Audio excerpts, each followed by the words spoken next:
जय माता की सोमवती अमावस्या व्रत कथा। प्राचीन काल की बात है कि एक गरीब ब्राह्मण पति पत्नी और अपनी पुत्री के साथ निवास करते थे। सारा परिवार प्रभु भक्ति में हमेशा लीन रहता था। उनकी पुत्री सुंदर, संस्कारी और गुणवान थी। वह उसके लिए वर की तलाश कर रहे थे, किंतु गरीब होने के कारण उसके विवाह में अड़चनें आ रही थी। विवाह नहीं हो पा रहा था। प्रभु कृपा से उनके घर में एक दिन एक महात्मा आए। उस कन्या की सेवा भावना से बहुत प्रसन्न होकर उन्होंने उसे दीर्घायु का आशीष दिया। तब लड़की के पिता ने कहा, महात्मा जी, बहुत समय से हम अपनी लड़की के लिए दूल्हा ढूंढ रहे हैं, मगर हमारी गरीबी की वजह से हर बार बात बनते बनते बिगड़ जाती है। कृपया करके हमारी बेटी का हाथ देखकर कुछ बताएं उसके बारे में। महात्मा जी ने उस लड़की का हाथ देखा और बोले, इस लड़की के हाथ में तो विवाह सुख है ही नहीं। लड़की के पिता बोले, माफ़ कीजिएगा महात्मा जी, मैं आपके कहने का तात्पर्य नहीं समझ पाया। महात्मा जी ने कहा, इस लड़की के भाग्य में विवाह सुख नहीं है।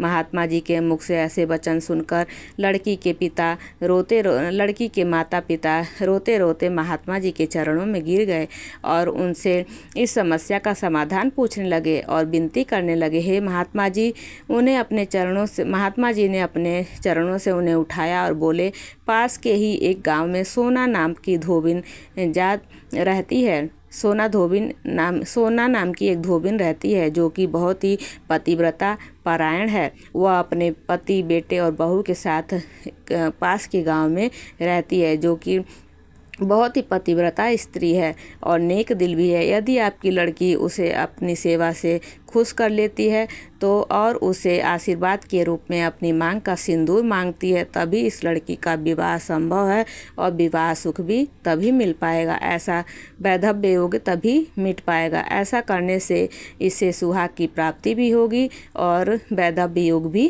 खत्म हो जाएगा। मगर याद रहे कि वह पतिव्रता स्त्री कहीं भी आती जाती नहीं है। महात्मा जी ब्राह्मण दंपति के घर से विदा हो गए। ब्राह्मणी ने अपनी लड़की को अगले दिन भोर होते ही धोबिन के पास भेज दिया। लड़की पूरे दिल से सोना धोबिन के घर की साफ सफाई और घर के सारे कार्य उन सभी के उठने से पहले ही करके लौट आती थी। यह क्रम बहुत दिनों तक चलता रहा। एक दिन सोना धोबिन अपनी बहू से पूछने लगी कि तुम में से कौन उठकर घर का सारा काम कर लेता है।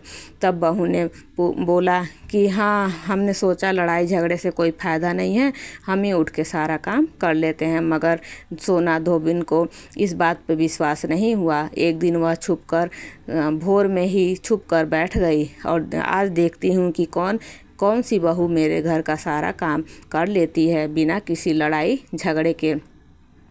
अगले दिन होते ही सोना धोबिन छुप कर बैठ गई कोने में।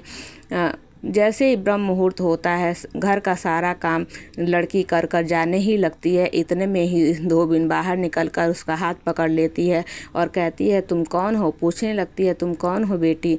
इस तरह छुपकर मेरे घर का सारा काम क्यों कर जाती हो? ब्राह्मण की लड़की ने महात्मा के द्वारा कही हुई सारी बात सोना धोबिन को बता दी। सोना धोबिन पतिव्रता होने के साथ साथ बहुत ही नेक दिल थी और उदार दिल थी।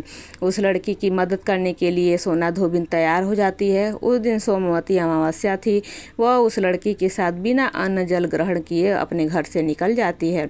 उसने सोचा, रास्ते में कहीं भी पीपल का पेड़ मिलेगा, उसे भौरी देकर और उसकी परिक्रमा करके ही जल ग्रहण करूंगी। लड़की के घर पहुंचकर धोबिन ने जैसे ही अपनी मांग से सिंदूर उस कन्या की मांग में भरा, तभी उसके पति के प्राण पखेरु उड़ गए। उसे ज्ञात हो गया, क्योंकि वो पतिव्रता स्त्री थी। उसे मालूम हो गया कि उसके पति अब इस दुनिया में नहीं रहे। वह ब्राह्मण परिवार से विदा लेकर चल पड़ी। रास्ते में पीपल का पेड़ देखकर उसने ईंट के कुछ भी भौरी देने के लिए नहीं था, तो उसने एक घड़ा देखा। घड़े को तोड़कर उसकी 108 गिनती की और पीपल की 108 परिक्रमा टुकड़ों से कर दी। तभी भौरी देने के कारण, पीपल की भौरी देने के कारण उसके पति का जो मृतदेह थे उसमें प्राण लौट आए। सोमवती अमावस्या के दिन अपने सभी मनोकामनाओं को पूर्ति के लिए धोबिन परिवार भेंट इत्यादि का विधान है। इसलिए सोना धोबिन की कहानी सोमवती अमावस्या के दिन जरूर सभी सुहागन महिलाओं को सुननी चाहिए और सोना धोबिन से अपने अखंड सुहाग का आशीर्वाद लेना चाहिए। बोलिए जय माता दी।